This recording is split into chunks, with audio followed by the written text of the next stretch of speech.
นี่คือเป็นบริเวณน้ำโขงระหว่างประเทศไทยกับประเทศลาวได้นี่ฝั่งคุณคือเป็นประเทศลาวได้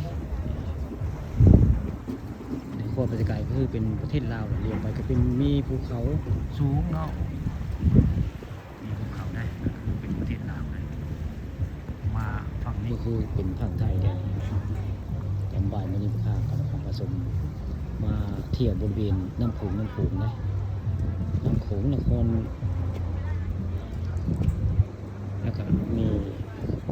รูปปั้นพญานาคใหญ่เลยครับบรรยากาศในน้ำจิ้งพึ่งแดงถึงข้ามาเท่านึงก็ได้มองมันนี่มาเท่าที่สองแล้ว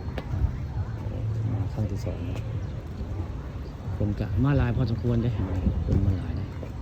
นี่คือเป็นภาพบรรยากาศในน้ำโขง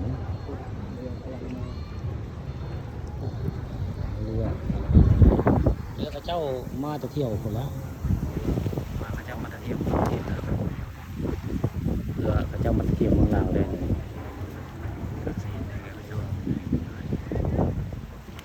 ภาพบรรยากาศมาจากประเทศลาวไป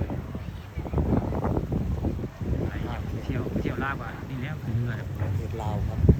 ฝั่งโน้นจะเป็นท่าแขก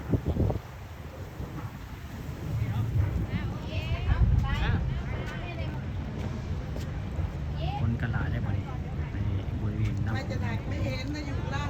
นครนี่ก็ถือว่าคนหลายค่ะเห็นแล้วเมื่อกี้ถ่ายแล้ว